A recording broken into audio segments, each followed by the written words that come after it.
Olá, pessoas lindas, abençoadas, iluminadas por Deus.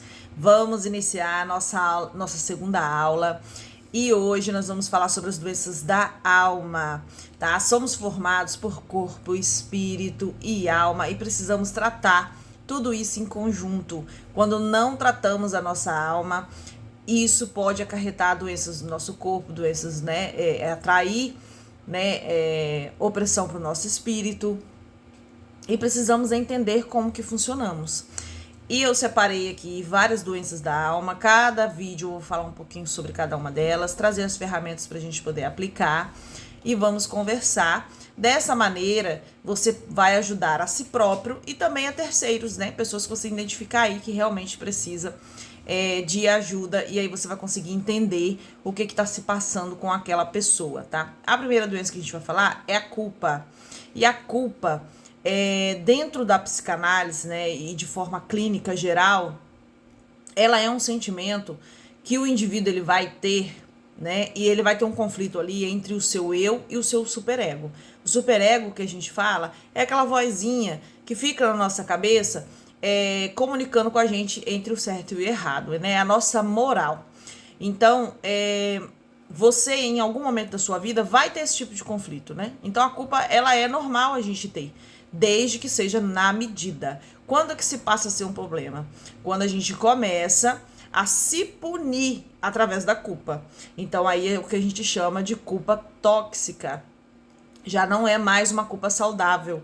É quando a pessoa ela começa a se sentir uma pessoa ruim, uma pessoa péssima, uma pessoa horrorosa, e todos os dias ela fica ali se punindo com diversos tipos de pensamento e presa dentro dessa teia, né, dentro da própria mente. Então ela não se sente capaz de perdão, ela não se sente capaz, né, muitas das vezes até de nem viver no mundo, de tanto que ela se sente culpada por algum desejo, por algum pensamento, por alguma atitude ou por situações que alguém a colocou também, tá? Porque a culpa não é só quando a gente faz algo, mas também quando algo é feito com a gente e a gente fica se culpando, como por exemplo uma traição, né? Às vezes a pessoa ela é traída e ao invés dela ressignificar aquela história e entender que a traição ela é um desvio de caráter da outra pessoa, não tem a ver com ela.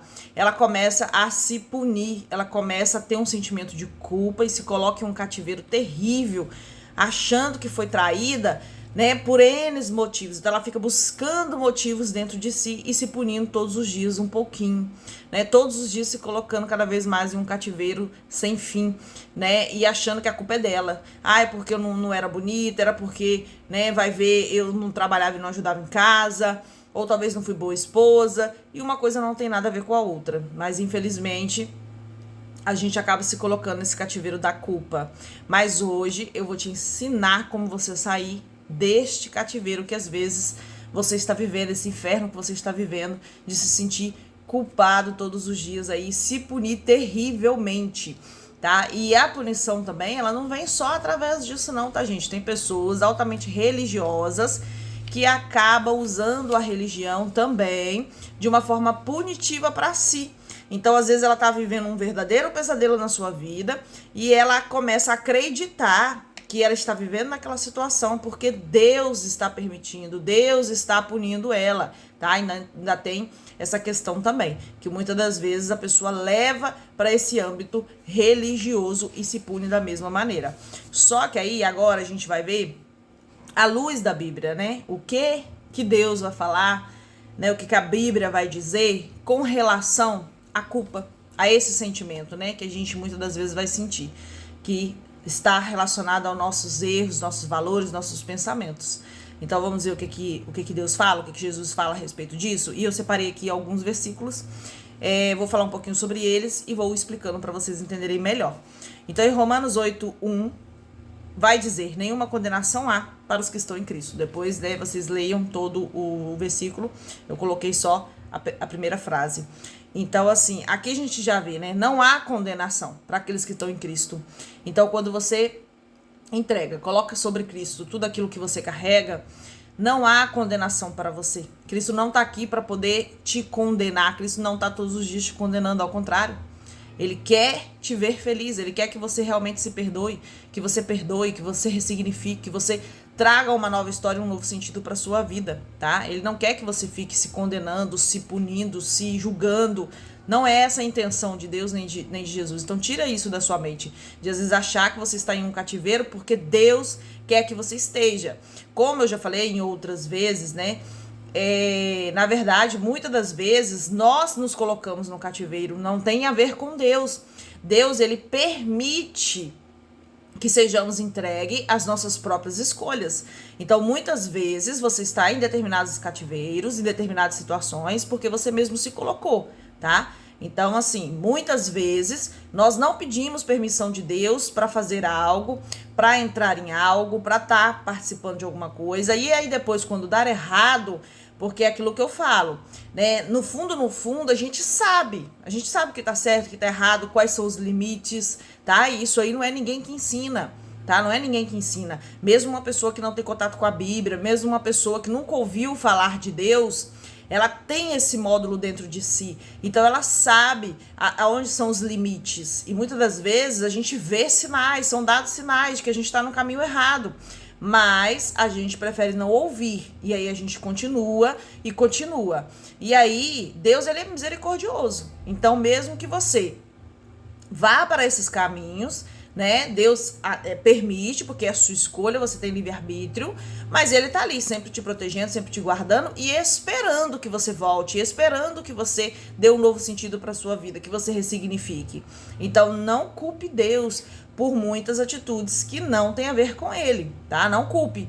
Mas caso você fez o erro, cometeu o erro, Deus, ele tá lá te esperando sempre para te ajudar você a ressignificar essa história, tá? Então, é o que a palavra vai dizer aqui. Não existe condenação quando você se volta para Cristo e permite que ele te limpe de toda e qualquer situação, tá? E lá em 1 João 1,9, a gente vai ver sobre a confissão sincera, perdão e purificação. Então, o que é necessário fazer em situações extremas aí, aonde você se sente tão culpado? É confessar, mas é uma confissão sincera, porque às vezes a pessoa maqueia. Mesmo sendo para Deus, a pessoa às vezes fica com vergonha da sua própria história e acha que Deus não vai ouvir, que Deus não quer ouvir, se sente envergonhado, se sente sujo. Mas acredite, muito desse sentimento, ele tá ligado ao que eu falei lá no início, né? A essa autopunição que você mesmo está dando para si, tá? Deus, ele não tem esse sentimento para com você. Ele não gosta, lógico, do pecado, daquilo que a gente faz de errado, mas ele nos ama e ele está ali para nos purificar, para nos trazer uma nova história a partir do momento que a gente abre o nosso coração para ele, independente do que está dentro, porque Deus sabe, ele sonda os nossos corações, então ele sabe tudo que está em você, tudo aquilo que você pensa, que você sente, mas ele sempre está esperando que você volte e que você conte. Ele quer ser o seu fiel amigo, então conta. Independente de qual que seja a situação, não precisa ter vergonha de Deus, tá? Às vezes a gente tem vergonha dos seres humanos e tá tudo bem, porque muitas das vezes o ser humano vai nos decepcionar, mas quando a gente confessa para Deus, quando a gente rasga o nosso coração para Deus, ele tá ali para nos perdoar. Ele vai perdoar, ele vai purificar, ele vai trazer uma nova história, tá? E aí em Salmos 32 e 51, né, que Davi vai falar sobre a culpa nomeada, a confissão, perdão e alegria restaurada. Então, quando você confessa, dá nome aos seus pecados, pede perdão, né, você vai ter ali a sua alegria restaurada. E em 2 Coríntios 7, do 9 ao 11, a tristeza, segundo Deus, produz arrependimento e frutos, não ficar remoendo. Então, assim, se sentiu culpado, confesse, peça perdão, não fique remoendo esse sentimento. Como eu falei, a culpa, né, saudável é uma coisa, a culpa tóxica é quando você já começa a se punir, tá? Então não fique se punindo e nem ruminando ali, perdendo tempo falando sempre daquela culpa. Pediu perdão, se perdoou, traga um novo sentido, uma nova história. E aí a gente vai ver isso em João 21, né? A gente vai ver o caminhar do que eu tô falando para vocês. Pedro é restaurado de neguei, para apacenta. Ou seja, a culpa tratada vira missão. E aí, sabe o que é lindo nesse texto? Eu não sei se você já ouviu ele, mas provavelmente já deve ter ouvido em algum momento, né? Fica em João 21. Depois você lê o capítulo para você entender o que eu tô falando. É quando Pedro nega Jesus 3 vezes. Provavelmente você já ouviu. E olha o interessante. Ele nega Jesus a caminho da cruz. Jesus é crucificado. Pedro não tem tempo de reparar, digamos, o dano que ele causou.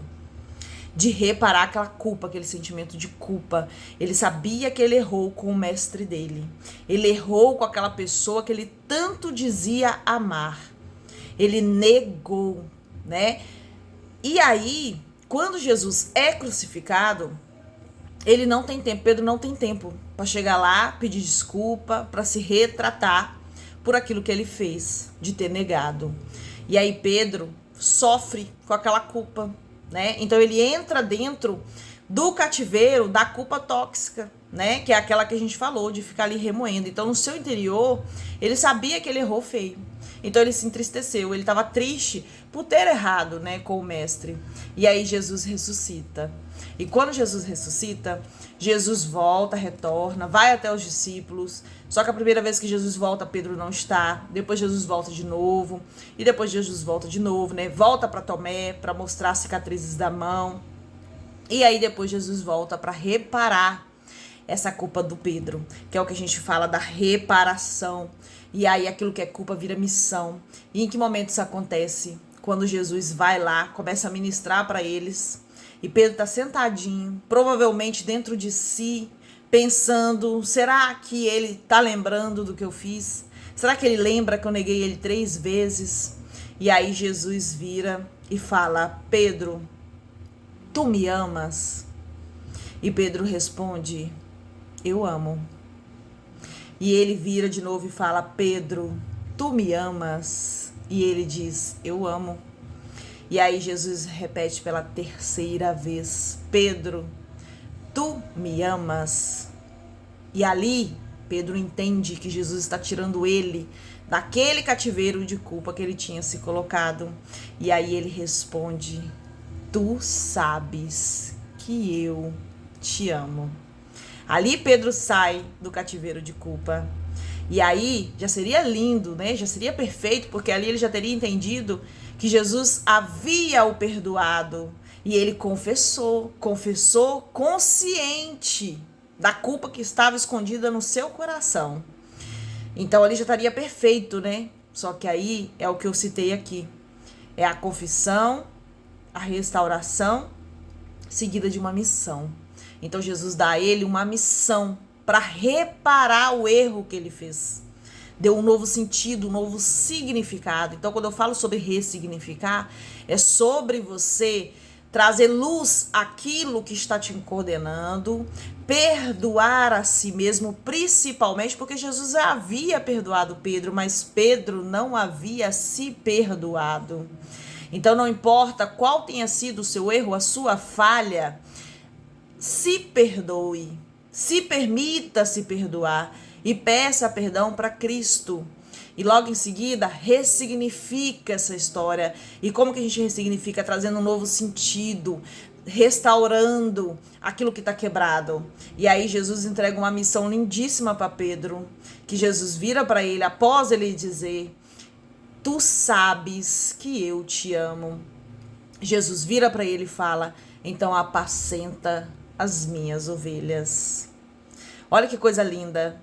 Então, assim, ele tem aquela culpa que ele estava sentindo, aquele sentimento tão horrível, restaurado, ressignificado, dado um novo sentido para a vida dele. E a partir dali, a história de Pedro muda, se torna linda, se torna maravilhosa, né? E até o final da vida, Pedro honra Cristo em tudo. Então, olha que bonito, né? A pessoa começou tudo errado, mas conseguiu ressignificar.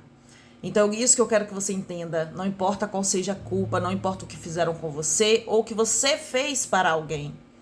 Tem tempo de você reparar. Se dá para você reparar, repare. Se não dá para reparar, se perdoe, peça perdão para Deus e joga no mar do esquecimento e traga um novo sentido para essa história, traga uma nova missão, né? Então, e depois eu vou passar para vocês o exercíciozinho para vocês fazerem isso, trazer luz a tudo isso que tiver aí dentro, tá? Calma, aguenta um pouquinho aí que a gente vai trazer o exercício. E aí vamos continuar aqui. Em Miqueias 7,19 vai dizer: Deus lança as culpas nas profundezas do mar, que é aquilo que eu falei. Então, após você ressignificar toda essa história, trazer um novo sentido, joga isso no mar do esquecimento. Porque se você continuar remoendo, né, o passado, remoendo a sua culpa, e não é só para culpa não, tá, gente? Isso serve também para outros sentimentos, outras emoções que às vezes a gente vai aí ruminando demais aí e não se perdoa, né? Então, joga no mar do esquecimento isso daí, tá? E em Lucas 15, também nós vamos ter uma parábola lindíssima, né? Que vai falar sobre o filho pródigo, que é a confissão, abraço, mas a reintegração, né? Então você já deve ter ouvido sobre o filho pródigo em algum momento, aonde ele pede ao pai tudo que era dele de direito, o pai estando vivo, né? Então ele pede tudo que era dele de direito e ele ganha o mundo.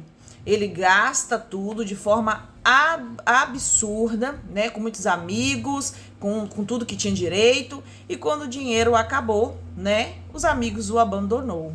E aí o que sobrou? O sentimento de culpa, de desespero, né? E é aquilo que eu falei. Vem um sentimento e vem arrastando vários outros, né? Um abismo chama o outro. E ele começou a se sentir culpado, se sentir mal, né? Aquilo que eu falei. Começa a se sentir a pior pessoa do mundo. E aí ele não tinha mais o que comer. Então pediu, né, guarida numa fazenda, e o que sobrou era a comida dos porcos. E era isso que ele estava comendo, né? Era o que tinha para comer, para não morrer de fome. E estando ali naquela situação, ele começou a lembrar que lá com o pai dele, né, até mesmo os escravos eram bem tratados, a comida era melhor.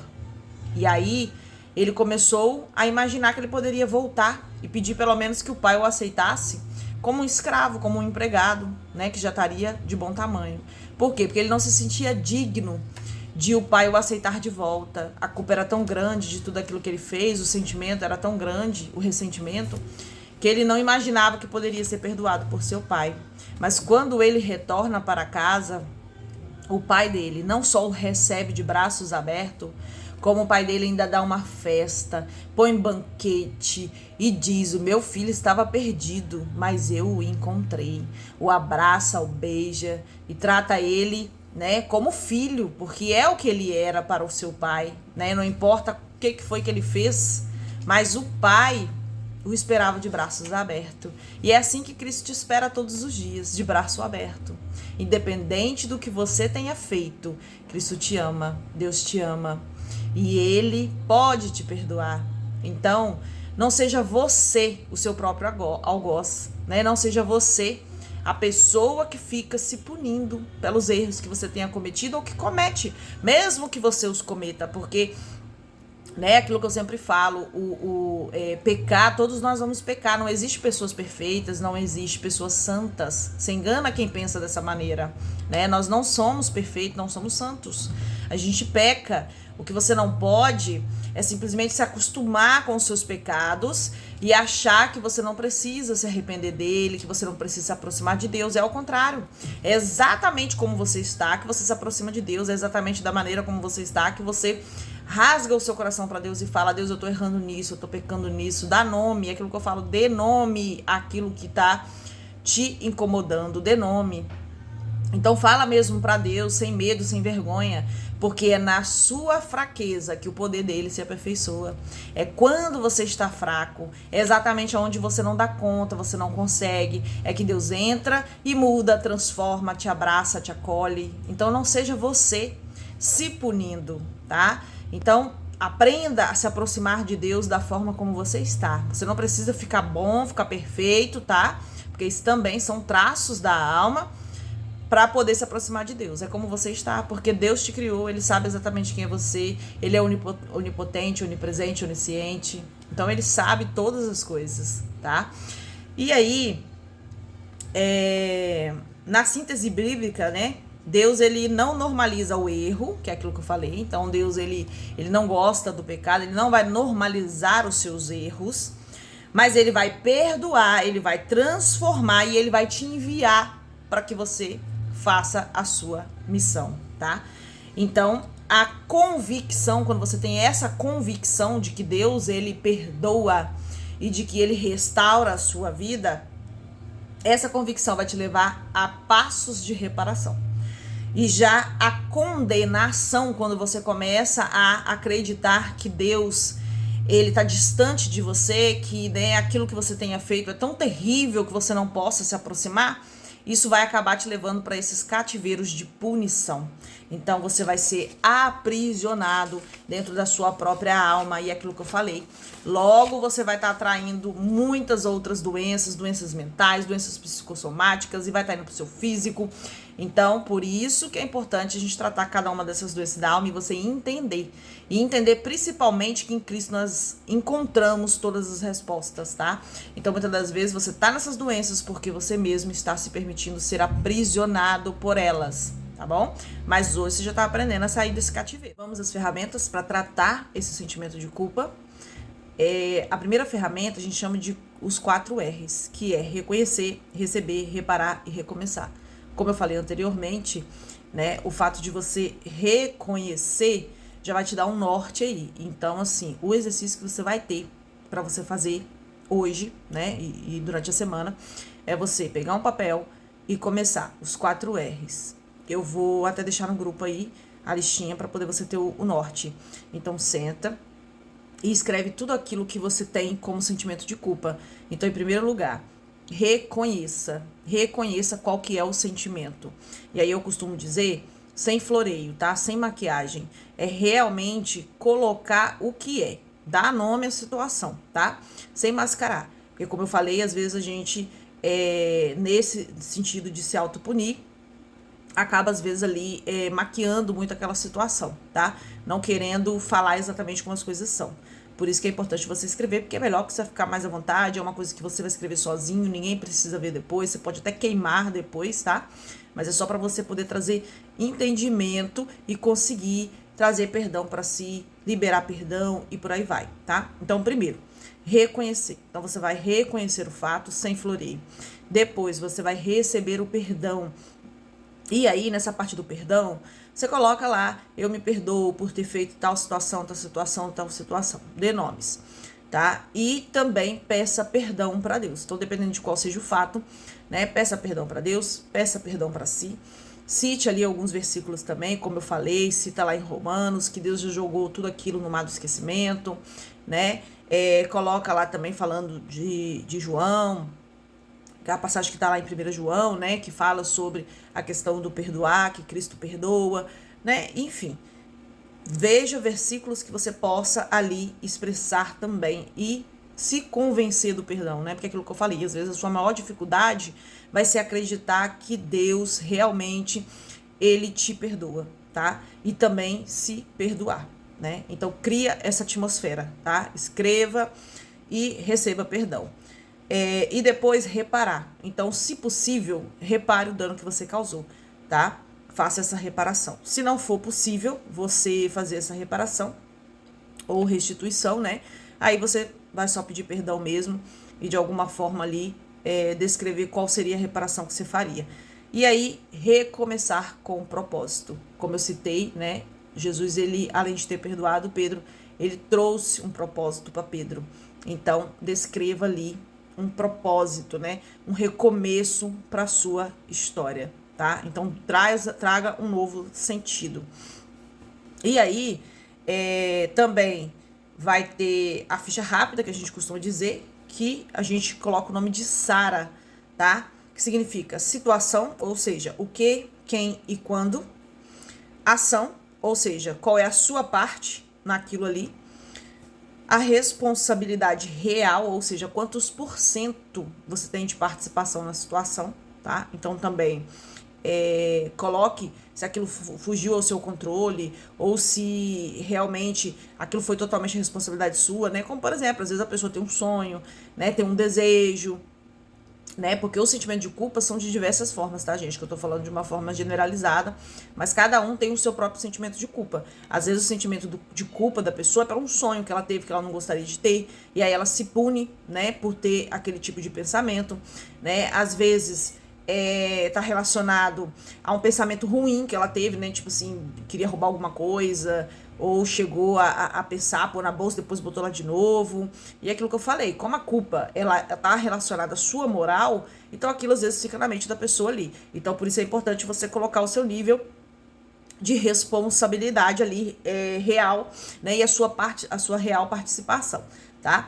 E se aquilo fugiu ao seu controle ou não. Também existe a situação onde a pessoa ela foi traída, então o sentimento de culpa dela acaba sendo por ter sido traída. Nem foi ela o traidor, ela foi a pessoa traída. Mas ela arrasta um sentimento de culpa, se põe num cativeiro, porque ela começa a acreditar que a culpa foi dela, por algum motivo, por alguma razão. Então também por isso que é importante você anotar, porque você vai colocar ali a sua participação, o seu percentual de participação. Então eu quero já deixar claro, a traição é um desvio de caráter da pessoa que te traiu, não é seu, é um desvio de caráter do outro. O outro que vai ter que reaver, e aí depois também a gente pode falar um pouco sobre a questão da traição, em qual área sentimental tá ligada a isso, em qual desvio, né, e relacionada ao que no nosso emocional, tá? Porque também tem os segredinhos aí para isso também, para a pessoa que trai, às vezes tem o costume de trair, tá com esse desvio de caráter, aí a gente consegue trazer também o fundamento disso, tá? Mais para frente eu posso até trazer e falar sobre. E aí o ato de reparação, né? Pedido de perdão, restituição e mudança concreta.